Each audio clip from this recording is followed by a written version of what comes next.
Hello and welcome to Indus News live from Islamabad. I am Muneeb Hamid with the news of this hour. Let's begin with the headlines first.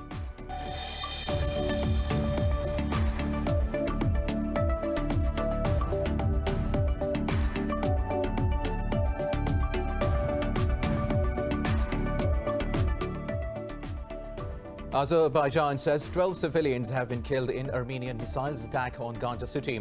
Azerbaijan's Foreign Policy Affairs head Hikmet Hajiyev said 40 others were wounded in the attack.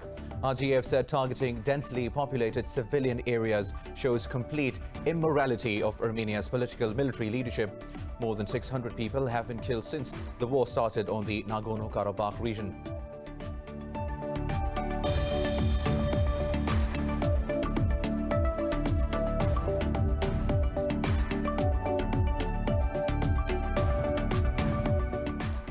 Indian troops have martyred another civilian in occupied Kashmir's Islamabad district. The occupying troops targeted the youth during a cordon and search operation in the Larno area of the district. The occupied valley has been under New Delhi's crushing curfew and communications blackout for the past 439 days.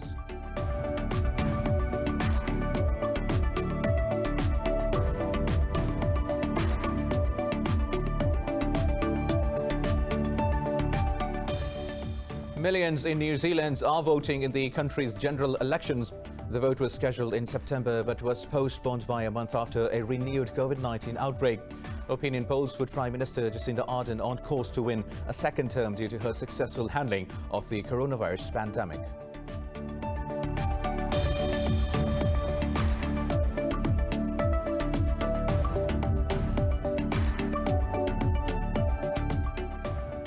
India has recorded 837 COVID-19 deaths and over 62,000 infections overnight as the country's caseload topped 7.4 million. Brazil has registered 754 deaths since yesterday, with the toll crossing 153,000. In Pakistan, 13 people have died from the virus overnight, taking the death tally to 6,638. While globally, coronavirus has claimed over 1.1 million lives and infected over 39 million people so far.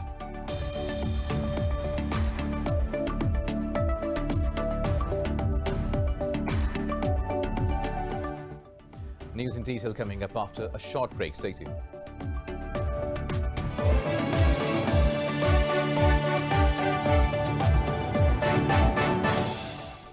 Welcome back. Now let's have the news in detail. We'll start from Azerbaijan, which says 12 of its civilians have been killed in Armenian missile attack on Ganja city. The Azeri Foreign Policy Affairs head Hikmet Hajiyev said 40 others were wounded in the attacks. Hajiyev said targeting densely populated civilian areas shows complete immorality of the Armenian leadership. He said it's a sign of weakness and desperation of Armenia in the face of its defeat on the battleground. Hajiyev urged the international community to notice what he called Armenian war crimes.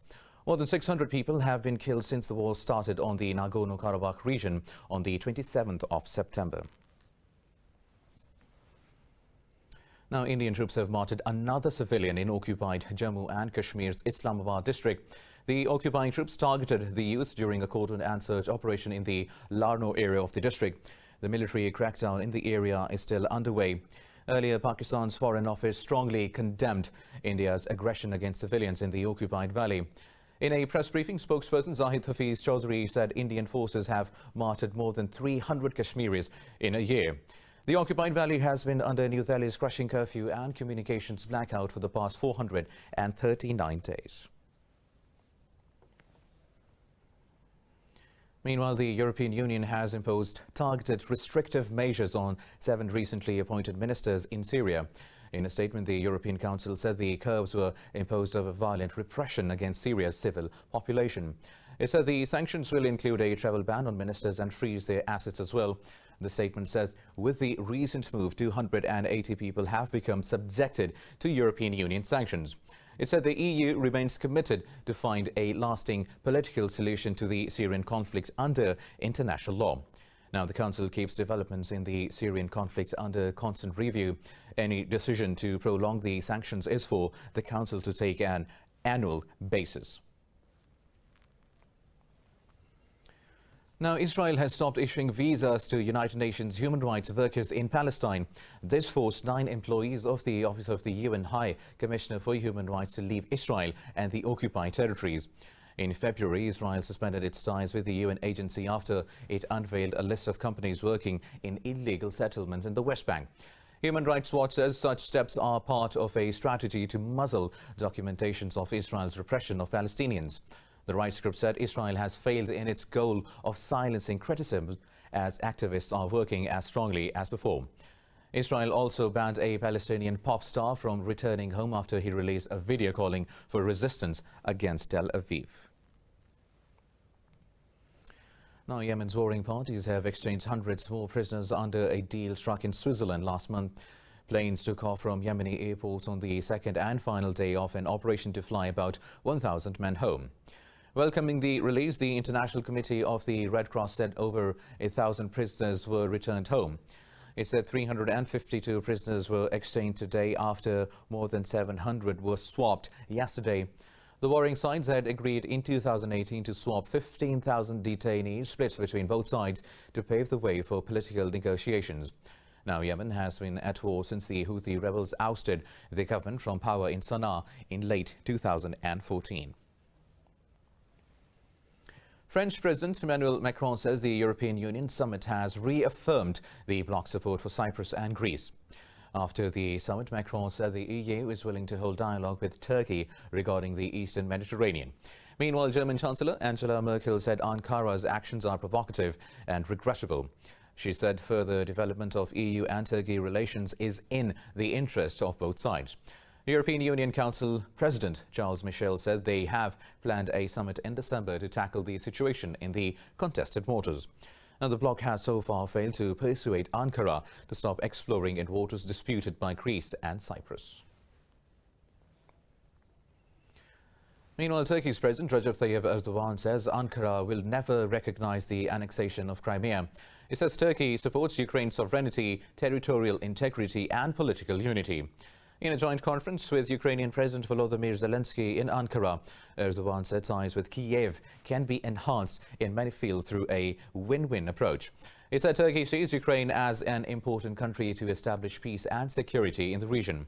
Erdogan added the two sides are committed to make free trade deals and boost bilateral trade volume to $10 billion. Zelensky said Turkey and Ukraine have signed an MOU on technical and military cooperation.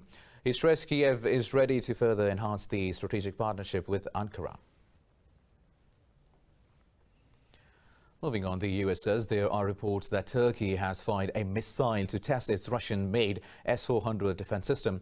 The State Department says there will be potentially serious consequences if Turkey activated its S-400 system.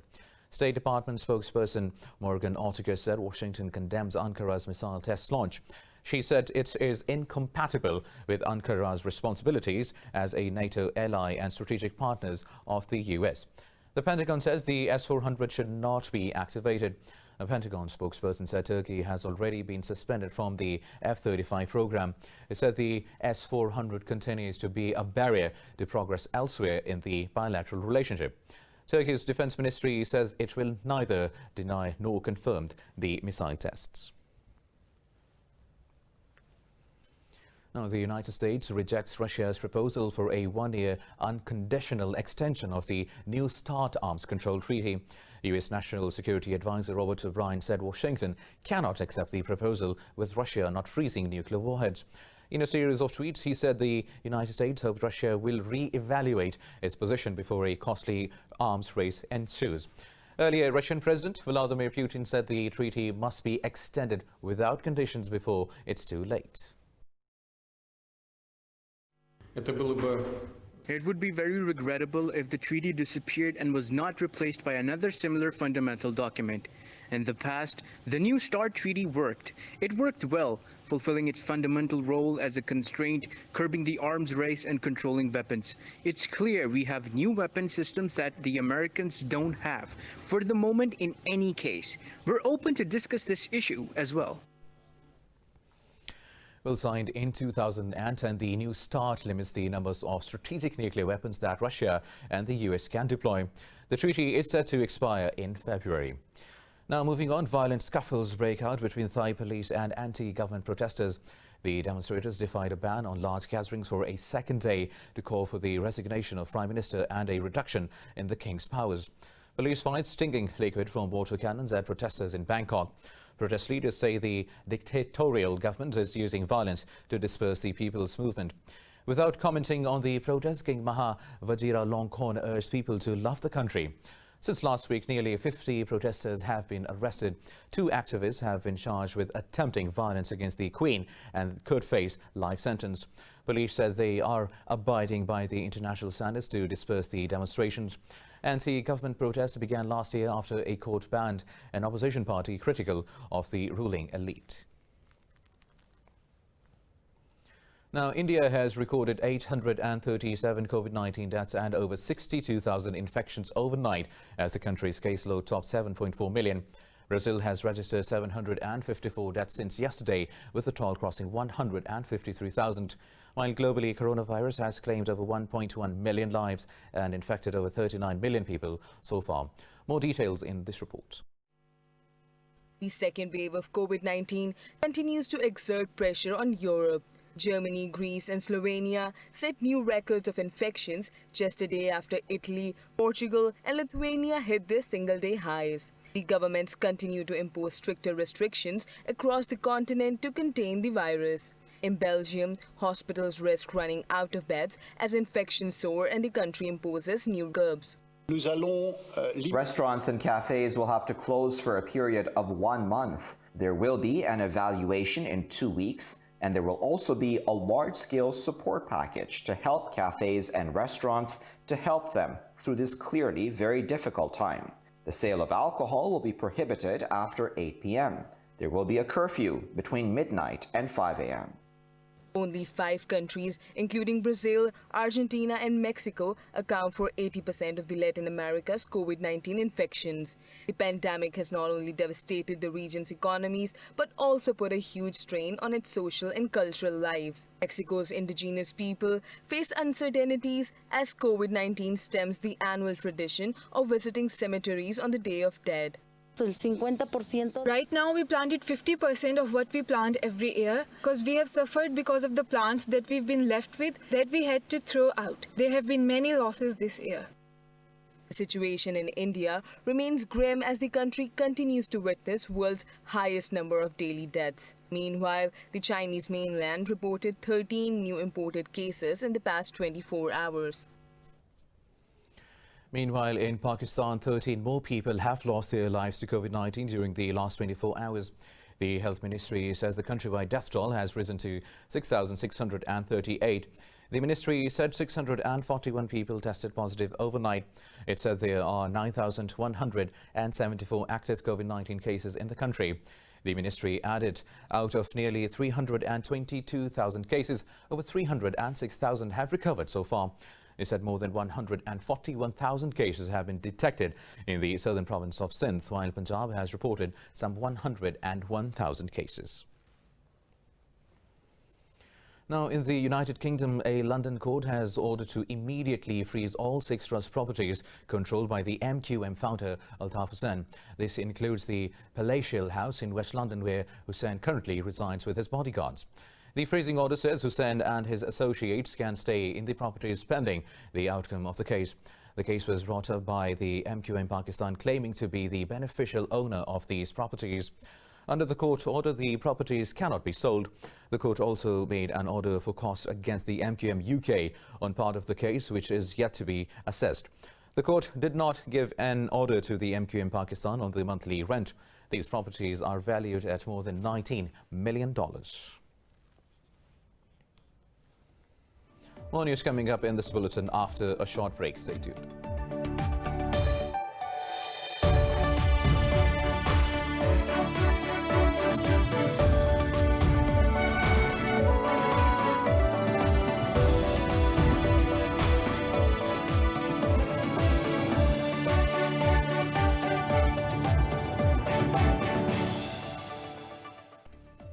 Welcome back. Now moving on with the news stories. Millions in New Zealand are voting in the country's general elections. The vote was scheduled in September but was postponed by a month after a renewed COVID-19 outbreak. Opinion polls put Prime Minister Jacinda Ardern on course to win a second term due to her successful handling of the pandemic. No party has won an outright majority since the introduction of mixed member proportional representation in 1996. This means minor parties play an influential role in determining which major party governs. The Electoral Commission says nearly 2 million ballots have already been cast in early polling, which opened up on the 3rd of October. New Zealanders are also voting on referendums to legalise euthanasia and recreational marijuana. Now, US President has approved a major disaster declaration for California linked to September wildfires. Donald Trump reversed a decision earlier made by the Federal Emergency Management Agency. In a statement, the White House said Trump has ordered federal assistance to supplement recovery efforts. In a tweet, California's governor expressed his gratitude for the president's quick response. Earlier, Governor Gavin Newsom had sent a letter to the White House asking for the declaration. FEMA Administrator Pete Gaynor had said the damage was not of such severity to be beyond the state's capabilities. Now, California has seen about 4.1 million acres of land burned this year, causing $229 million of damage. Now, child malnutrition remains a prevalent challenge in developing countries across the world, but Pakistan has allocated around $56 million to its Ehsaas Nash-o-Numa program to tackle the issue in the country. Watching this report by our correspondent Manahil Ahmed from Islamabad. Pakistan treads forward as it takes extensive measures and initiatives in prioritizing health and social care. UNICEF Nutrient Officer Dr. Sabah Shuja says the UNICEF mandate is supporting the government in providing a well-nourished community. UNICEF is there to support government of Pakistan at the federal level, at the provincial level, and at the regional level. So since UNICEF mandate is with the children, so obviously we are working toward the improvement of malnutrition, status, and to provide a well-nourished, population to this country. Special Assistant to Prime Minister on Poverty Alleviation and Social Safety, Dr. Sanya Nishtar said the government has set a direction on how to interplay. One decision the federal government took was that it will coordinate high-level policy to make sure that there's no fragmentation, there are no duplications, that appropriate synergies are being exploited, there are no missing areas. To push the needle further on that, we created the National Nutrition Council. So that's the highest coordinating body on nutrition within the country. With the Ehsaas Nash-o-Numa program, Dr. Nishtar is hopeful that the government will be able to reduce stunting by 8%. It's been rolled out in 9 districts of the country. And in those 9 districts, we've set up 35 centers. The program is budgeted in such a way that we plan to reach out to 250,000 families. And the idea is that the outcome of interest is that the prevalence of stunting should be reduced by around 8%. To create awareness in rural areas, special charts, posters, and informative videos on food and hygiene have been compiled. These will not only help educate the woman, but will go a long way in eradicating malnutrition. Reporting for Indus News, Manahil Ahmed, Islamabad. Well, now, Greece's legendary Mount Olympus is a mighty mountain for some, but for others, it's just a tiny hurdle.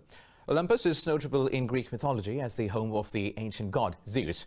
Around 10,000 people climb it each year, and a 22-year-old biology student with disabilities is the latest to do so.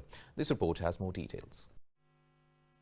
Eleftheria Tosho has been tied to a wheelchair throughout her life. That hasn't stopped her from conquering the peak of Mount Olympus. To reach a lofty goal, she needed the help of 28-year-old Marius Jenica. She was strapped onto Jenica's back in a modified backpack, and it took them 3 hours to reach the peak. My goal was not to send some message or prove something. I just wanted to live the experience and have fun. Now, if we succeeded in sending a message and help people with disabilities by doing this, I will be happy, and it will make what we experienced even more beautiful. Jenica is an endurance runner who has climbed the mountain several times, whom Tosho met through mutual friends. He says a team of physiotherapists and mountain climbers was there to support them. A clearly moved Jenica was quick to admit that he has never experienced anything more beautiful than this. I wouldn't call it difficult. I have never done something more beautiful. I think it has completed me as a person. I don't dwell on the difficulty, but on how beautiful the whole team felt.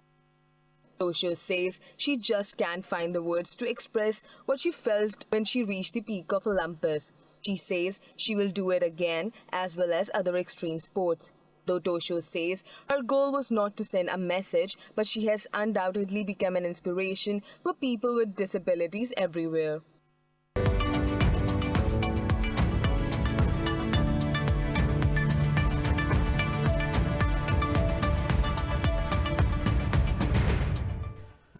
Now, in business stories, the World Bank says it must push ahead with efforts to deliver $160 billion in coronavirus aid by June 2021. In a communique, a joint development committee said the World Bank and International Monetary Fund must provide debt relief to developing countries. The committee urged IMF to deploy all available tools and resources to help member states from the crisis. It said IMF provided $100 billion in assistance to over 80 countries during the pandemic so far. Earlier, U.S. Treasury Secretary Steven Mnuchin warned the World Bank to manage its financial resources transparently. He said banks should prioritize funds for poor countries with the greatest needs. Now, China says it has reached a consensus with the Philippines on energy projects in the South China Sea. In a statement, Foreign Ministry spokesperson Xiao Lijian said the two countries will build a consortium mechanism. It said China hopes the two sides can promote positive progress in the joint development of energy. Earlier, Philippines President Rodrigo Duterte lifted a moratorium on South China Sea exploration projects. The moratorium was imposed in 2014 due to a territorial dispute with Beijing, which Manila won in 2016. With that, we come to the end of the bulletin. For the latest update, you can follow us on social media at indus.news. Take care.